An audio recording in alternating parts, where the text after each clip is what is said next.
This is Talking Drupal, a bi-weekly chat about web design and development from a group of guys with one thing in common. We love Drupal. We record this live on Wednesday afternoons in a Google Hangout.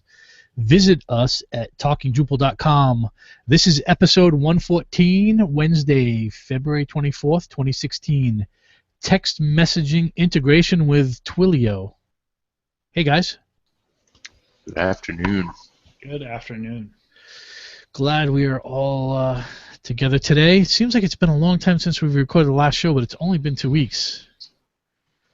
It's been a really quick 2 weeks, too. Yeah, but it felt long to me. So, today we're talking about text messaging in your website. So it's about integrating a text messaging interface into your website. Have you guys ever done that before? I can honestly say that I haven't, no. A long time ago, I was looking at services to send out kind of like emergency alerts via text message. Mm-hmm. But the project didn't end up using that. They ended up using email to text message or something to that effect. Right, and so let's get some introductions underway here.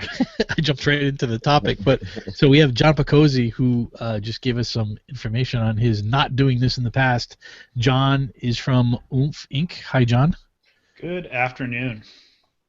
What's new with you, and what's new at Oomph Inc.? We are busy. We are busy. Seems like we're working with a bunch of new clients. We got a bunch of new projects getting ready to launch, and just staying busy. Yeah, a new year happens to do that sometimes, right? When the calendar clicks, it seems like there's a lot of new stuff coming in. Everybody magically has their budget again, and they're ready to start doing stuff. So it's good. Yeah, it's a fun time. Also with us is Nick Laughlin from Enlightened Development. Hey, Nick. Hey, how you doing? Looking forward to this topic. I've prototyped it before, and I've got a couple of applications in mind, but again, it's not something that I've personally built. So it's definitely something I'm interested in. You know, the really cool thing about this topic is it's really easy to do. It's really powerful to build it, but even better, it's really easy to build. And one of the reasons is because Twilio, which is the product we're going to focus on today, but I think a lot of the concepts are a little bit more generic than a particular implementation. But Twilio really gives us a way you can do text messaging so simple and using all the standard things you would do in Drupal today. So it's great. Let's talk about tips. So we've been doing this for a few months now. Is recommending some tips, little things to help people along. John, do you have a tip this week? I do, actually. This past couple of weeks, I've actually been working with Google Tag Manager, and basically, so there are two parts of it. There's the Google part and the Drupal part. Google Tag Manager is basically a way for you to manage all of your Google and some non-Google related tags. So what is a tag? Well, Google Analytics asks you to insert JavaScript, and AdWords asks you to insert JavaScript. And there are various other services that integrate into Tag Manager. So what Tag Manager does, it takes all those JavaScripts and actually allows you to implement them in one place and then loads them asynchronously on your site for you. So it basically manages all those third-party JavaScripts and all the tagging of your site. I have started implementing it for one of our clients, and it's been really cool. We actually have it working with AdWords, Analytics, and 2 third-party services. You also have the ability to enter, haven't played too much with this, but the ability to enter third-party code. So you could basically put your own code or your own JavaScript snippets in there and have them load asynchronously through Tag Manager. The other nice thing is that there's a commerce module for it that will actually send your commerce orders on your checkout page back to Tag Manager. So you can use those as data points for Google Analytics or AdWords or any of the various other goal and conversion tracking tools that you're using. So my tip this week is Google Tag Manager. If you haven't checked it out, check it out. It's very useful, very cool. Great. How about you, Nick? You have a tip? I do. My tip this week is something that I discovered about a week ago.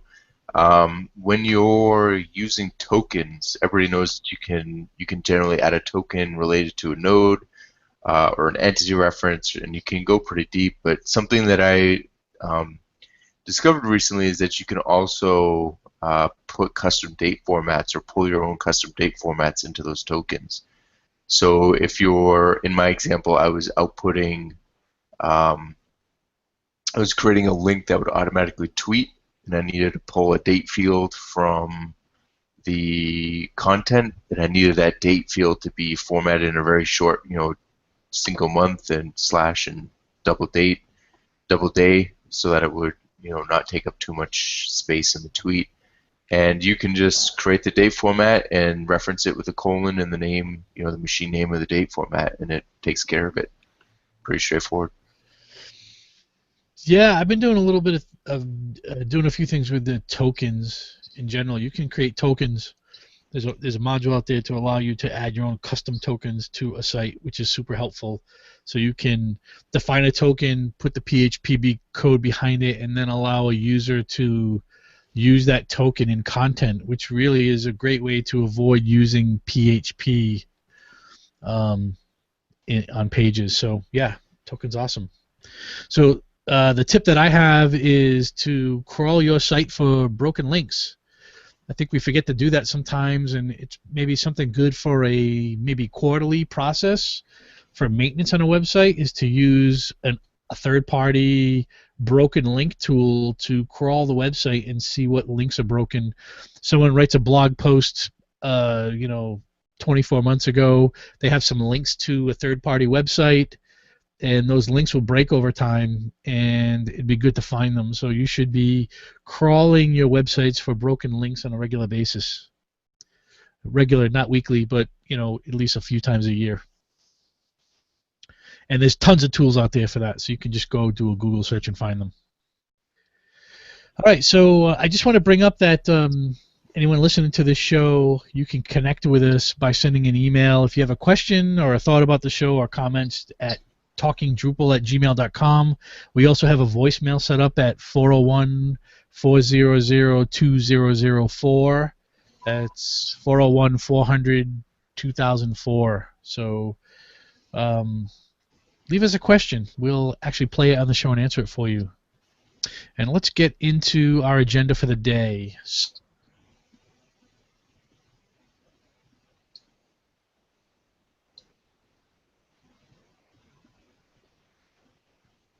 Did we just lose Steve? Oh. You just froze for a second. What'd you say?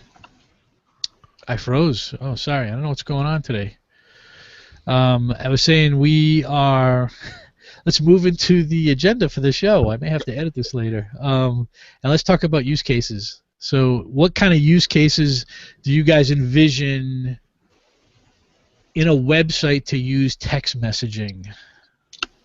Well, I think the most obvious one is notifications. So if you wanted something to notify you if a certain error shows up on a website or a certain if a user signs up or something, you could certainly integrate with rules to get a notification about that.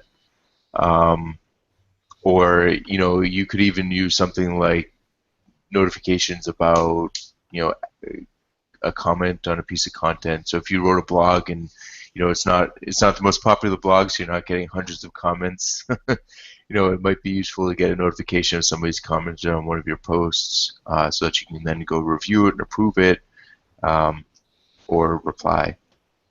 Something I'm thinking about is actually two-factor authentication or authenticating a user via not only email but also their mobile device. you could use this as a two-factor authentication system for your site.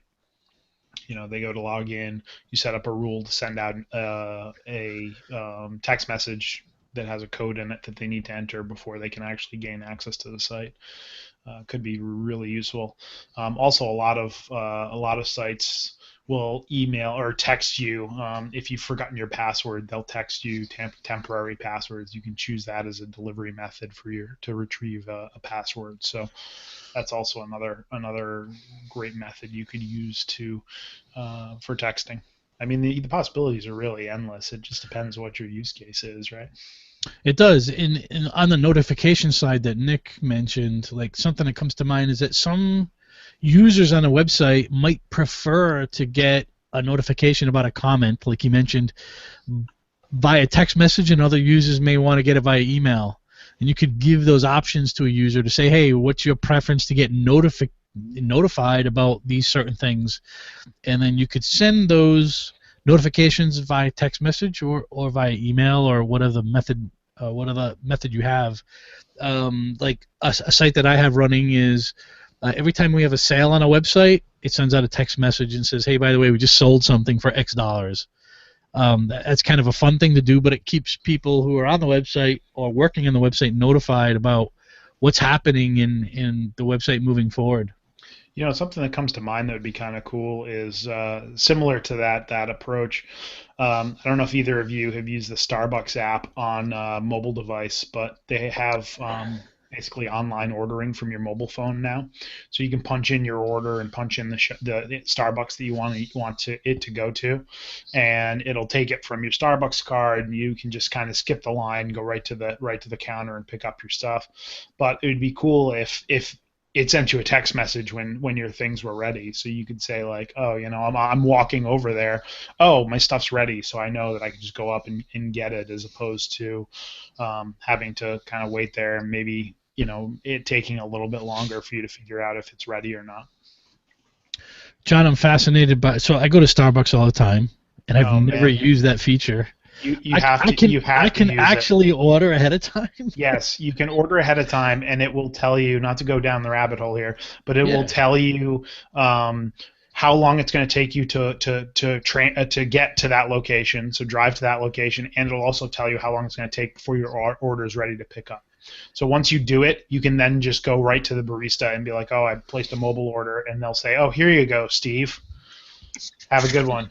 So I've got the app open right now. Where do I do that? I mean, I'm sorry, but this is a rabbit hole I'm willing to jump down. So if you go into the Starbucks app, are you on iOS? Yeah. Okay. So if you look in the upper right-hand corner, it says Order. I don't see that. Okay, have you updated the app recently, like in the last month or so? Yeah, I'm sure I have. Okay, so you have your Starbucks card associated with it? Yeah. Yep. That's why everything goes through my Starbucks card. So you should see Order in the upper right-hand corner there. Yeah. And if you do that, you can select what you want. It even stores your previous orders. So something's weird. So I only have Pay, Store, Gift, and Menu. Or maybe it's under Menu. No, that's a food menu. I don't have an order option. You have a gift? Oh yeah. Okay. So if you go to Store. Okay, and sorry, Nick. I don't even have the app, so. Yeah, sorry. You're just gonna have to suffer through this for 30 more seconds. So maybe you have to pick the location first. No. Yeah, you may need to update the app, or there may be an account setting maybe that needs to be ticked off before you can do online. So you do that all the time?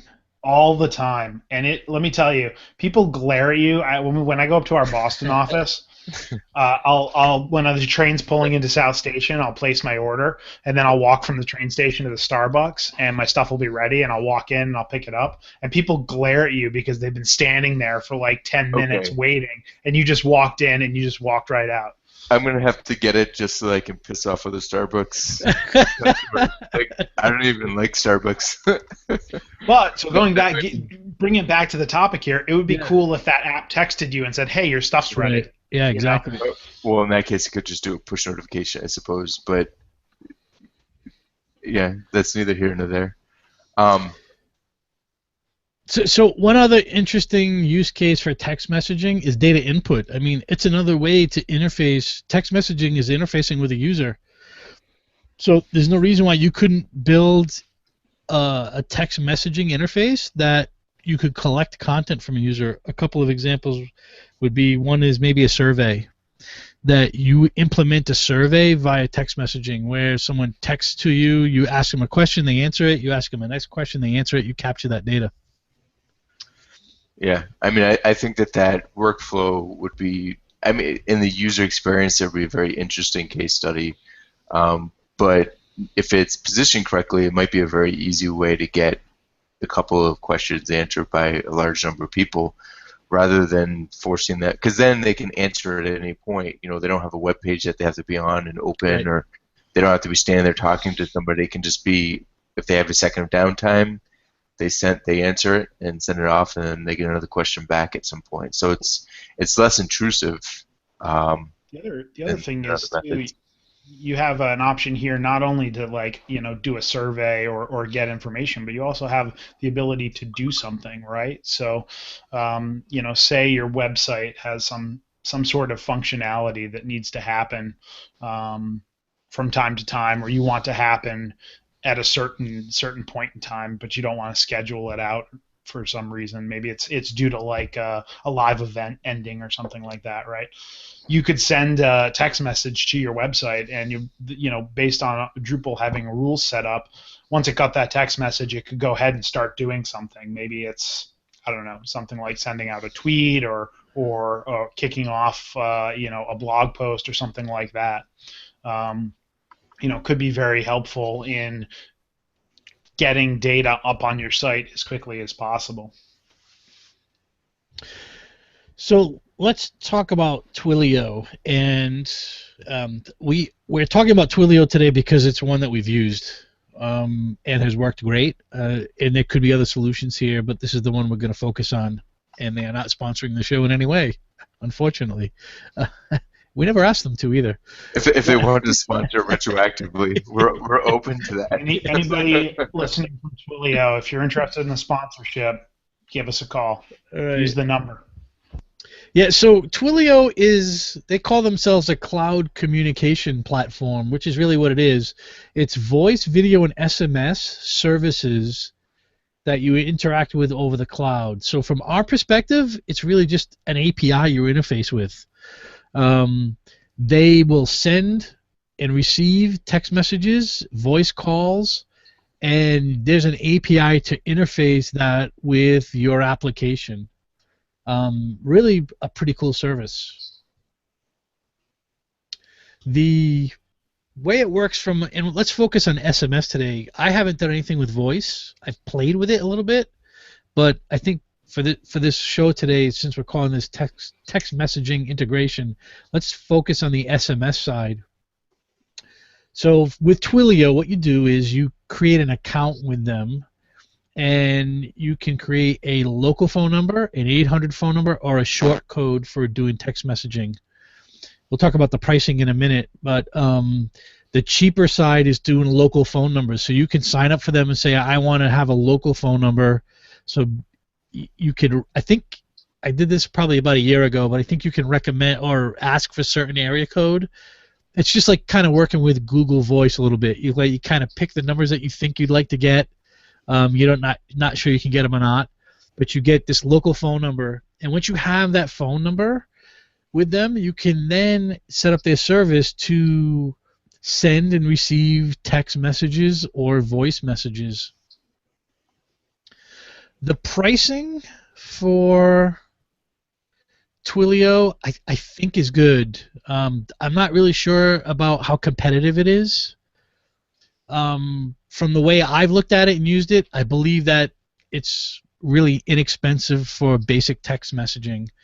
So just to give you a rough idea, if you decide to go with the cheapest route for them, which is a local phone number, so you get any phone number from any area code, it's not a 1-800 number, it costs you $1 a month to get the phone number, and then costs you 0.0075 cents to receive a message and to send a message. So really what that turns into, if you send 1,000 messages a month, you're talking about $7.50. Do those numbers seem reasonable to you guys? Yeah, I mean that's Yeah.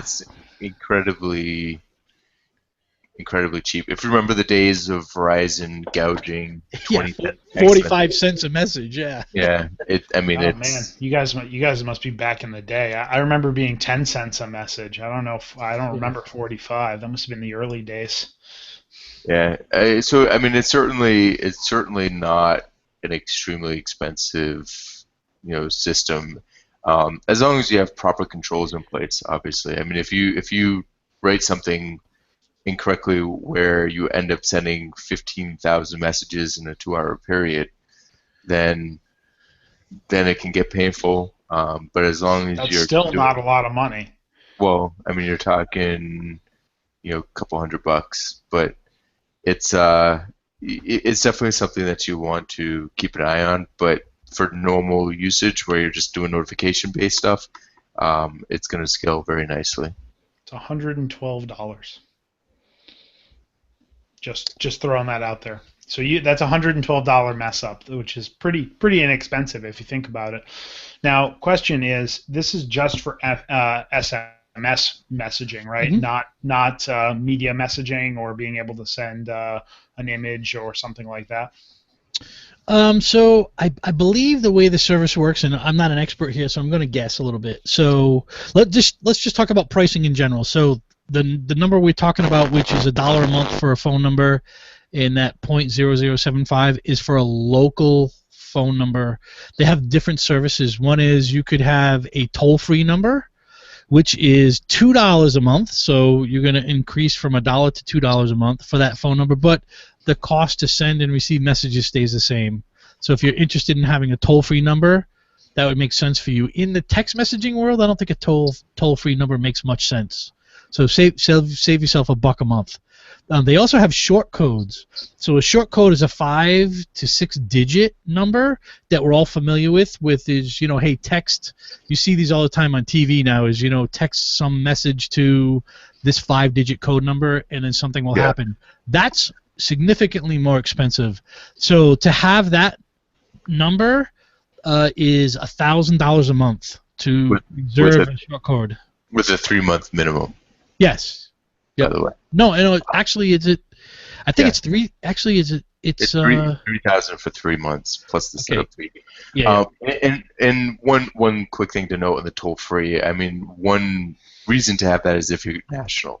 If you're, or even international. So if you're going to have this thing non-local, rather than having a 401 number in Massachusetts or Vermont or Maine or whatever, you have something national, and the cost is negligible. So, I think that's probably the only reason why I would consider it. But in general, a local number is fine. Right. So the services on top of that now are, which is what John's question was, is how about media to send an MMS message which has a picture in it or something. So the costs there are one penny to receive, 2 pennies to send. So it's still pretty negligible. Plus storage. So they charge 20 cents a gigabyte to store this information. Yeah. Well, the first 5 gigs are free. Yep. And then they start charging.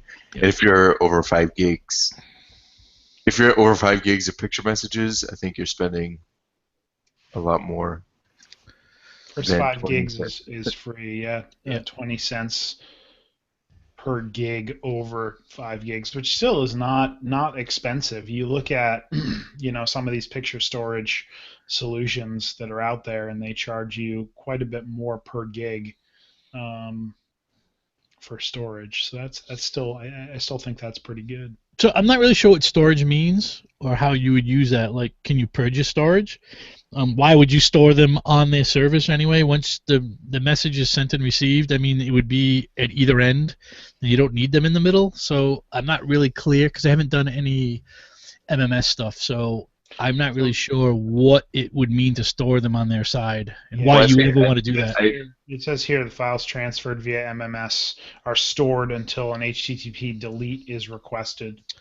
Yeah. So I don't know if that So I would means- imagine you just purge them always. I'm not sure why you would ever need them stored there. Sure. Yeah, but you need to remember to do that. And I think the other thing is when you start getting into VoIP stuff, you sometimes store greetings and things. Exactly. Yeah. Yep. So So another feature, well, we're still talking about Twilio here, so we're just focusing on them only, is they have a markup language that you can use to interact through the scripting language for these messages coming in. I think voice is a better way to describe this process for what they do with their markup language. So you can set up a phone number with them like we already discussed, this local connectivity, and if someone physically calls that number on a voice call, you can actually set up scripts on your website. So you could have a script at like your company domain / VoIP message, and you can interact with the user. You can really actually build a phone system if you wanted to, that when someone called in, it would say, hey, by the way, thank you for calling us. Please press 1 to do this. Please press 2 to do this. You have a markup language to interface with a user and get responses through their service. It's actually quite interesting, and it's a really simple sort of HTML markup language you use, and you create this page on a server you define with Twilio. Hey, when someone calls, route them to this markup script on my site, and you can modify that script as you need it. Man, I imagine that would just be hilarious. Did you say dogs? You want to be transferred to dogs? No, I didn't say dogs. So if you go to the Twilio site and take a look at the markup language, they get some great examples there to show you how this would work. So it's interesting. What you have on the Drupal side here is they have a Drupal module. It's the Twilio module, and there's a couple of modules out there that do interact with Twilio and Drupal. I think the one you probably want to go to is just the Twilio module. I think there's a few variations on that. That's the one that I've used and has worked well. And this module gives you the ability to do most of what you would want to do with SMS messages. So you can receive, it's hooked into the rules module. There are hooks that are created for incoming messages, either SMS or voice, and it actually integrates directly with the user profile. So if you want to, if you have users on your site as part of their profile page, they could set up their phone number, get a text message to it, verify that's their phone number, and then you could interact with them by using the phone number that they defined on their user account profile. So the module is really solid. I've been using it for over a year, and it's worked very well. now, is that like a special phone number field, kind of like the Twitter module adds that authentication, or can you just use any phone number field? Yeah, so you can. Great question. So there's two ways to do this. If you're adding Twilio to your account settings, there's a specific field that the module creates for the user's phone number, and when they actually configure it, Twilio on the back end sends them a confirmation message. They have to type in the code to verify it. But that actually doesn't stop you from using Twilio and sending text messages to any phone number that you want to. Okay. So you could actually have a phone number sitting in a different content type on a different structure in the system and say, hey, I want to send a text message to this. How big is a phone number? 10 digits, right? A 10-digit number. And if it's a phone number, a mobile phone number, the text message will get there. If it's not a mobile phone number, you'll get an error message back saying, hey, I couldn't send this message to this phone number, but you can send it to anything. How does it handle international phone numbers? No idea. No idea. Never tried it. Sounds like a thing to test. Yeah, I have no idea. Yeah, I would imagine it would work, but I've never tested an international phone number. So an interesting thing you can do with this module and this connectivity is you could actually set up a system in your website to, let's think about notifications for a minute, that notifications go out from your website to a phone number that the user has identified, and you send the user a notification. If they reply to it, you have a hook inside of Drupal to act on that. So when Twilio gets the response back, you can create a hook in your system to now do something with that reply. You could store it in the database and send an automated response back to them if you wanted to. You have the hooks to interact with the user via SMS here, which is really powerful to do. Very cool. And so that hook, when you're saying hook, I assume you mean actual Drupal hook, so you have to write some code, or is it like a rule that you can work with? It's both. Okay. Yeah. I would generally lean towards the hook side of this and not to the rule side of this, but which is what I've done is I have some hooks.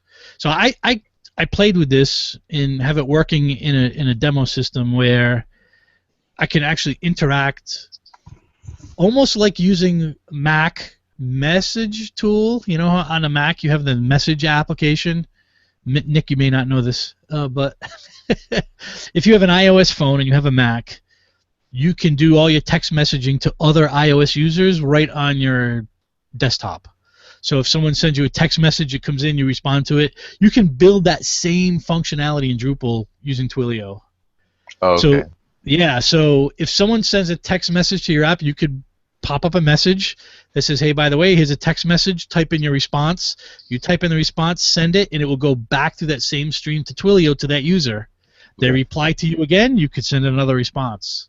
Well, I'm familiar with that with the Google Voice. It's not just iOS users. Yeah. So, right, sure. But yeah, that's kind of cool that you could build something like that yourself. I mean, what about the auditing kind of capabilities? Is there a way to see every message that's come in and been sent out by your site in kind of aggregate? Like if you wanted to see, for example, what if somebody's spamming your site with tons and tons of text messages? Is there a way to see that in the Drupal site without individually looking at a specific user?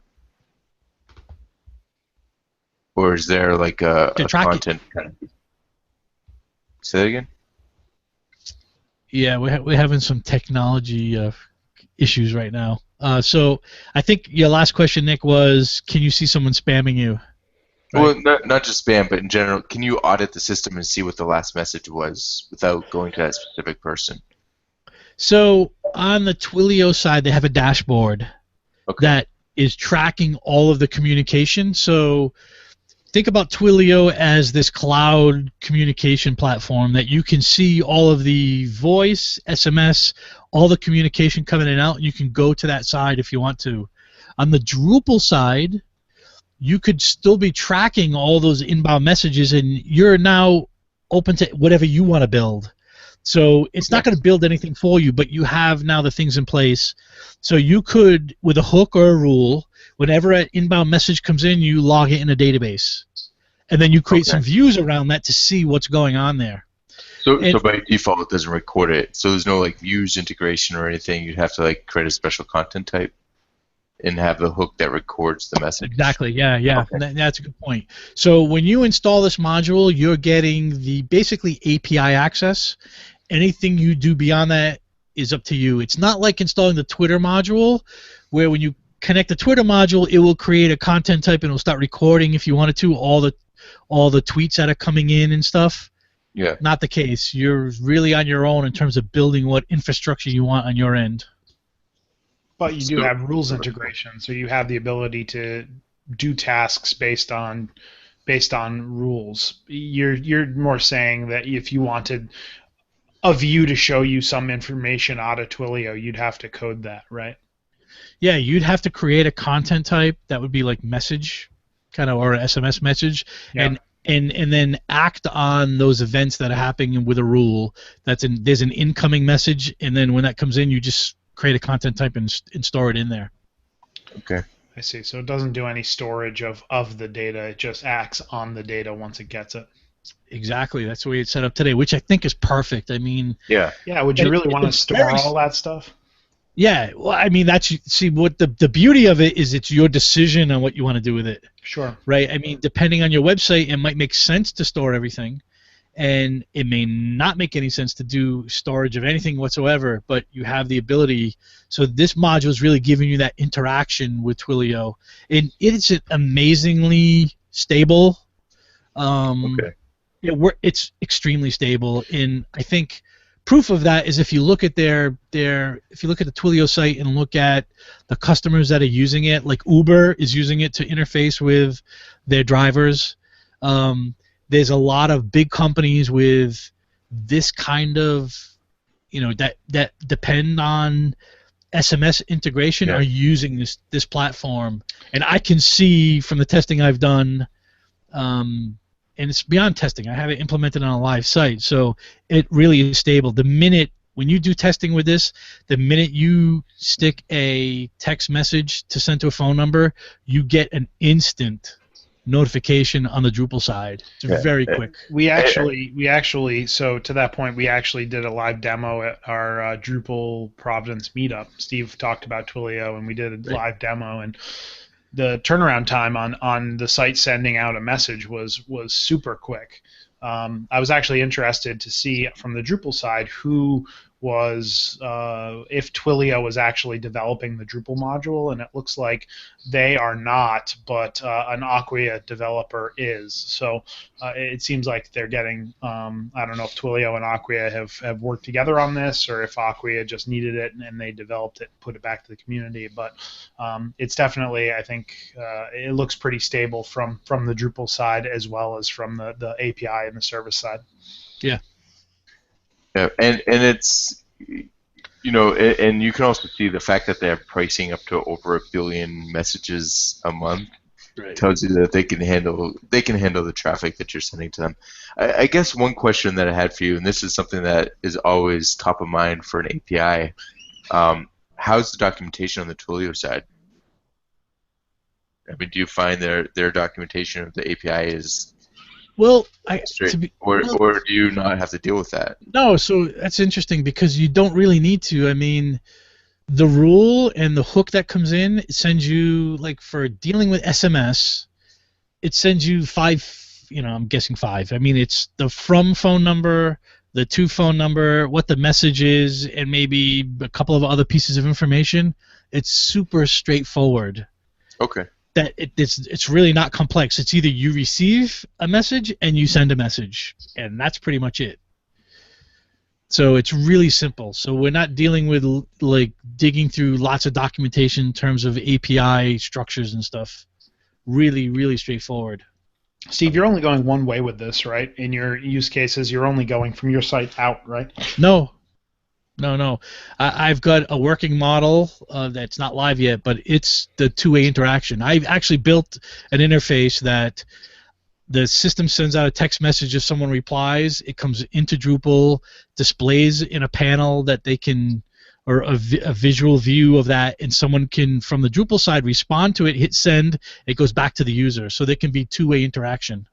Interesting. And do you find, one of my questions is, do you find there are speed issues or there are collision issues with you, like, say, multiple people trying to utilize the service at once, both, either externally or internally? I haven't seen anything like that, but I mean, my use case is not about, like, volume right now. So maybe that's an issue when the volume goes up.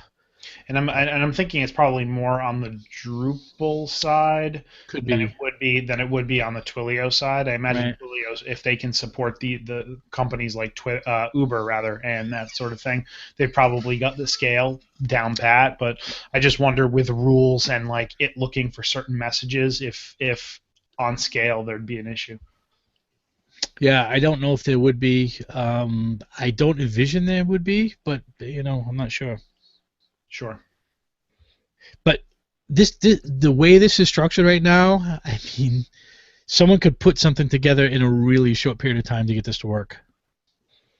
Yeah, I'm it gonna seems have like to it. set up a dev account and start testing this because I think it'd be interesting to get notices of certain errors on the site. Like if you're, um, if something happens on the server, or somebody updates PHP or something, you start throwing new errors just to get notification without having to, go on the site would be useful.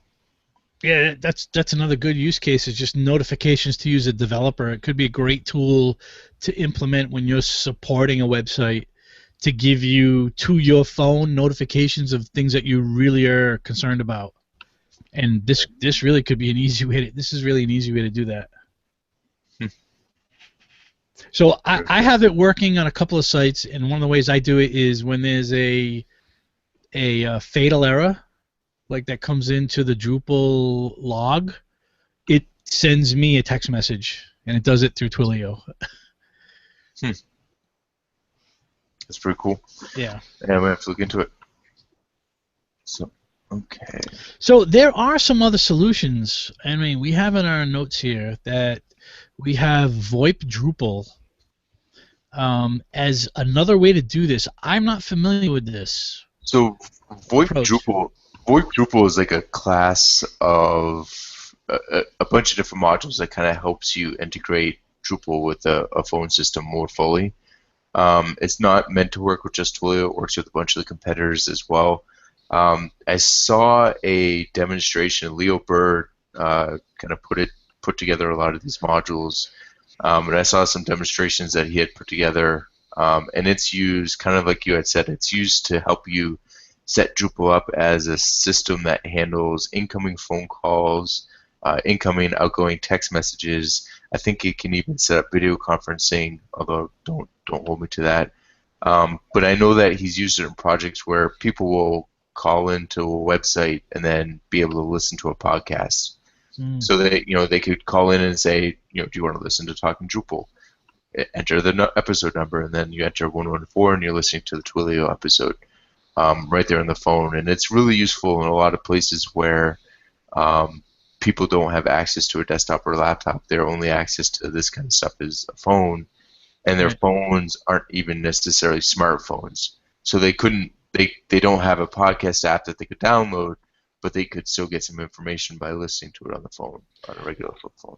It's interesting because something just came to mind as far as the voice support, the text support, that whole thing, is that we all use services like GoToMeeting and Hangouts to talk to clients, and it'd be interesting to see if you could develop using Twilio or maybe a combination of Twilio and some other stuff, a kind of a meeting conference call sort of site and software where your clients could call in, and depending on who they're calling for, that person's getting a text message, or I'm sure that you could integrate into Slack and send like a Slack message like, hey, so and so's on the line waiting for you, like dial this number to connect, and so on and so forth. I think the possibilities are really limitless there. You could do a lot of cool things. Well, yeah, the answer is definitely yes, you can do that, but I think that would be a fun project to work on. I would say, considering how difficult sometimes it is to connect even with GoToMeeting or Join Me or Hangout, I think that would be a nightmare to support, though. But definitely, that definitely would be interesting. A way to kind of blast conference organizers when. It honestly still amazes me, and again, we're going down another rabbit hole here, I think, but it really amazes me that how many people will set up a conference call or a meeting and use like a legit just dial-in number that has no like internet component to it, where you have to actually get a cell phone or a landline and dial into it. Every time somebody sets up a meeting with me and it's like there's the only option is a landline or a cell phone, I'm really disappointed. I feel like we've come so far, but we're just regressing back to the olden days. Do either of you guys have an actual landline phone on your desks at work? No. Not at I not at work. Not at No. work. I have a landline at my house, but Right. no, I don't actually have a phone on my desk at work. Right. I Okay. have Great. I have never owned my own landline, and I never will. Actually, I was ripping out, as you guys know, I just bought a house. I was ripping out the landline in the living room, and Joanna was like, "Well, we need to keep that. What if we want to get a landline?" And I was like, "We are never ever getting a landline." Right. You know, I mean, even if you need to call internationally now, you can do it in Google Voice for like 2 cents a sec, 2 cents a minute. The only upside to having a landline, and I don't know if this is like enough of a reason to keep it around, is for emergency situations. So, if for some reason your cell phone doesn't work or somebody needs to triangulate your location, figure out where you are, your landline has the ability to send 911 your address, as opposed to I don't know that a cell phone can actually No, do that effectively. they can triangulate, but that's one thing that definitely needs to be worked out. But yeah, if you ever call 911 from a cell phone, you get the state troopers, and then they need to transfer you to wherever you need to go. So I see in the show notes here that we have Drupal 6 EOL Yeah, end of life. Oh, it's today's today, end of isn't life. it? Yeah. Oh, that's right. Okay. Our last show was Drupal 6 end of life. Yeah. So, well, thank you, Drupal 6. Yep. Thank you. And wait, Yeah. what was it saying? Thank you. Don't let the door hit you on the way out. Thank you. Tip your waitress. Try the veal.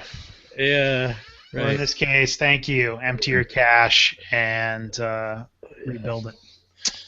Yeah, so thank you, Drupal 6. So let's move on to our module of the week.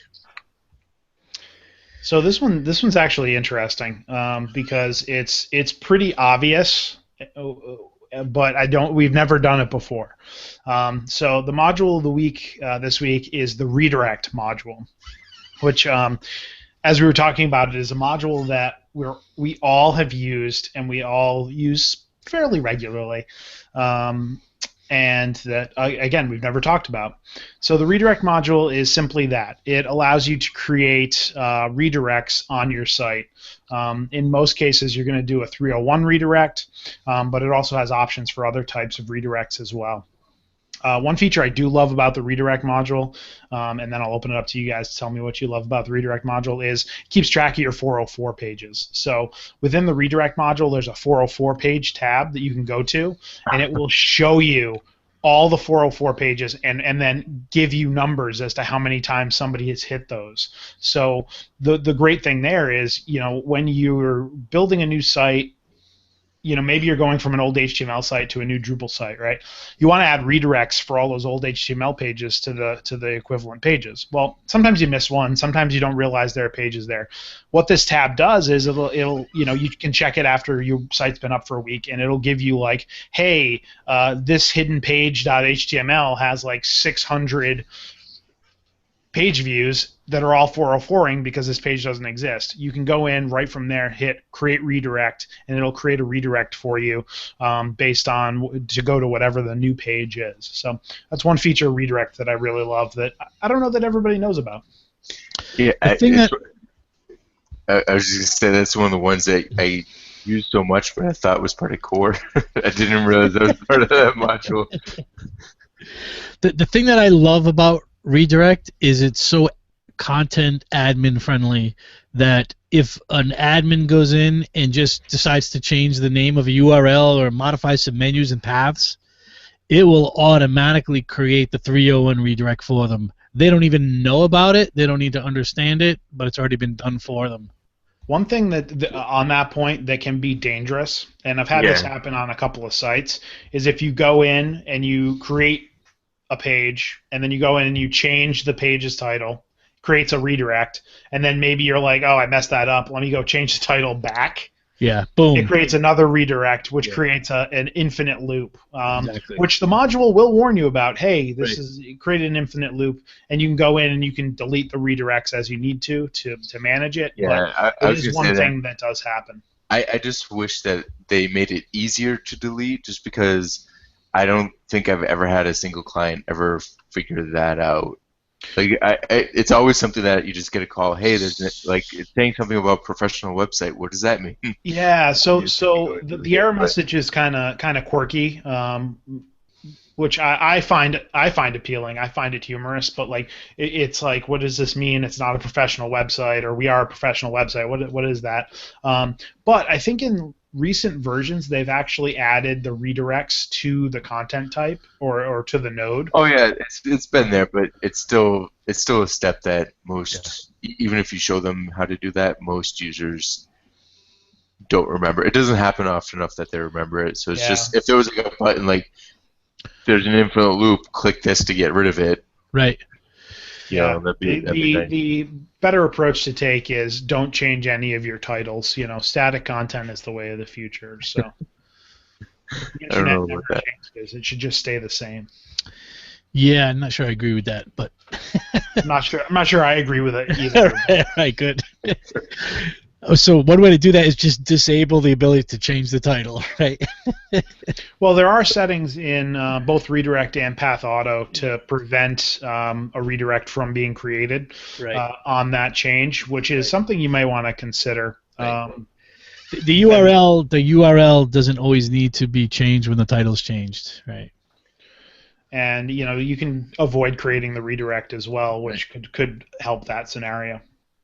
Right. Excellent. Okay, guys. So as we wrap up this show, anyone who's interested in sending in some comments, asking a question to us, you can go to email us at talkingdrupal@gmail.com or call us at 401-400-2004. And John, how can people reach you? You can see me tonight at the Newport Interactive Marketers. I'll be attending that meetup down in Newport, Rhode Island. So if you're in the area, you want to say hi, you can catch up with me there. Otherwise, will you be there again next month? Because I'm not sure anyone will hear that for today. Well, you know what? That's more towards the live listeners, obviously. But yeah, I should be there next month as well. So okay, great. You can always catch up with me there. And if you want to get hold of me on the social media, you can find me at John Picozzi on all the major social networks. And there's always umthink.com if you want to catch me on the web. Great. How about you, Nick? You can find me online at Nixman, Nicxvan, pretty much on every social site, and you can find me online at enlightendevelopment.com. Excellent. You can find me on Twitter at Stephen Cross with a PH, or at my company website, parallaxinfotech.com, and we will talk to you guys next week. See you next week. Sounds good. Bye-bye.